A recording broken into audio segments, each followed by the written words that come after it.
नमस्कार मित्रांनो, पहिला पाऊस सुरू झाला की गावाकडच्या प्रत्येक घरात एक खास पदार्थ नक्की बनतो आणि तो म्हणजे चिंचेच्या आंबटात केलेली गरमागरम माशांची रस्सेदार आमटी. तुम्ही कधी खाल्ली आहे का? एकदा नक्की ट्राय तर करून बघा. बाहेर मुसळधार पाऊस, मातीचा सुगंध आणि स्वयंपाकघरातून येणारा ताज्या माशांच्या रश्श्याचा सुगंध, अशी चव शब्दात पण सांगता येत नाही.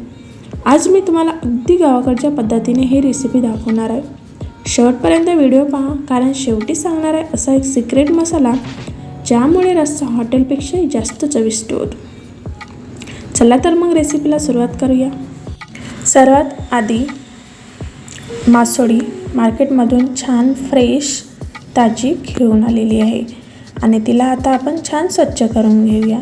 स्वच्छ करण्यासाठी मासोळीमध्ये थोडासा मीठ घालून कमीत कमी 10 मिनिट त्याला तसंच ठेवायचं. त्याने काय होतं ना, माशावरचे जे खवले असतात ते निघून जातात आणि छान धुतल्या जातो.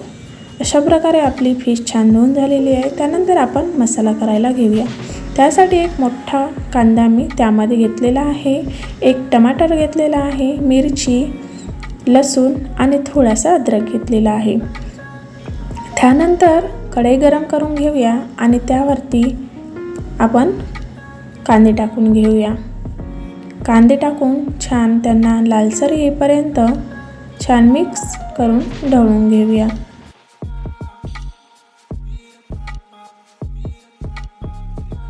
कांदे थोडे लालसर व्हायला लागले का त्यामध्ये कोकोनट घालायचं.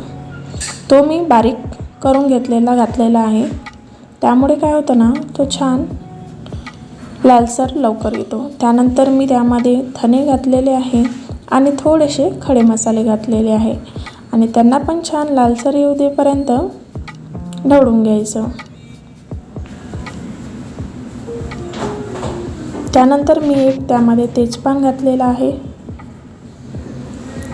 आपला मसाला एकदम रेडी झालेला आहे, छान लालसर आलेला आहे. आता आपण काढून घेऊया. मसाला मिक्सरच्या भांड्यामध्ये काढून घेतलेला आहे. त्यानंतर 1-2 मी त्यामध्ये हिरवी मिरची घातलेली आहे आणि आता आपण त्यामध्ये लसूण घालून घेऊया, थोडासा अद्रक घालून घेऊया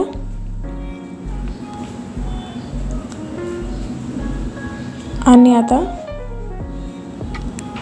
त्यामध्ये एक टमाटर घालूया आणि छान त्याची बारीक बारीक प्युरी करून घेऊया. त्यानंतर दुसरीकडे आपण कढई घेतलेली आहे, त्यामध्ये आवश्यकतेनुसार तेल घालूया आणि ते मी 3 चम्मच त्यामध्ये घालणार आहे.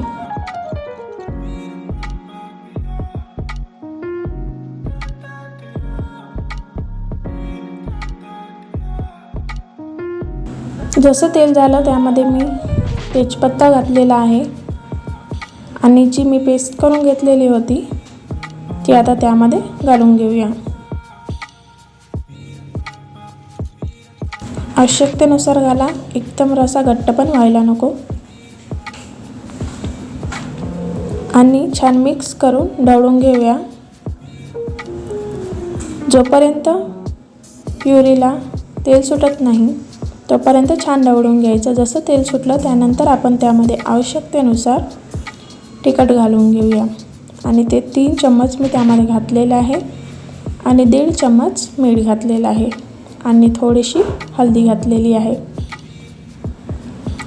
हे सगळं टाकून झाल्यानंतर छान मिक्स करून ढवळून घेऊया.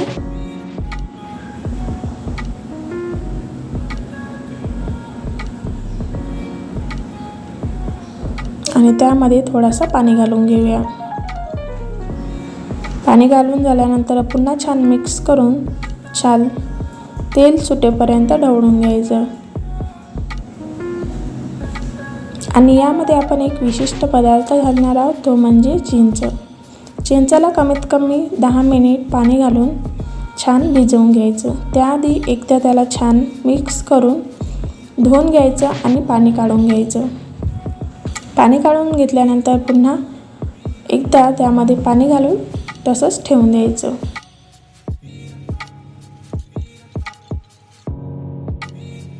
चिंच मुरली का त्यानंतर आपण त्याला मॅश करून छान त्याचं रस काढून घ्यायचं आणि नंतर आपण त्यामध्ये आता चिंचेचं पाणी गाळून त्यामध्ये घालणार आहोत.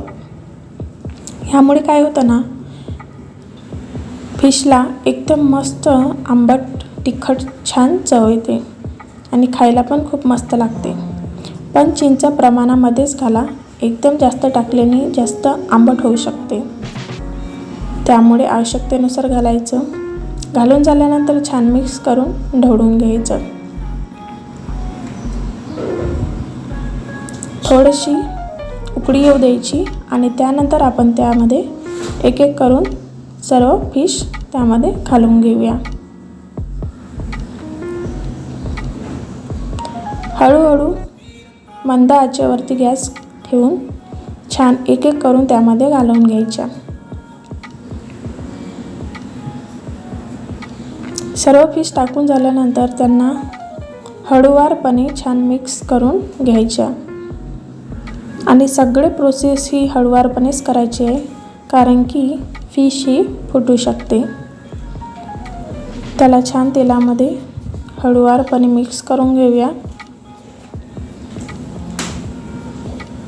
आणि आवश्यकतेनुसार पाणी घालून घ्यायचं आणि कमीत कमी 2 ते 3 मिनिट झाकण लावून तसंच ठेवून द्यायचं. जशी उकळी आली तसं त्यामध्ये मी हा काळा मसाला, गरम मसाला त्यामध्ये घालणार आहे. काळा मसाला घालून छान अलगदपणे मिक्स करून ढवळून घ्यायचं. फिशला शिजायला जास्त वेळ लागत नाही, कमीत कमी 5-10 मिनिटात छान फिश रेडी होऊन जातं.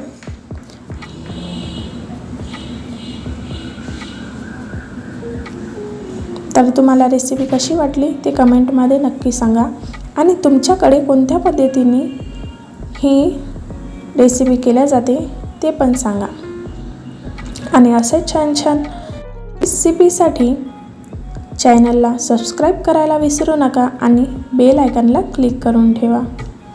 कमीत कमी मी 2 मिनिट छान झाकून ठेवलं आणि त्याच्या आधी कोथिंबीर त्यावरती सोडून घेतलेलं होतं. त्यामुळे काय होतं ना, कोथिंबीर खूप मस्त असं शिजल्या जाते. धन्यवाद. भेटूया नेक्स्ट रेसिपीमध्ये.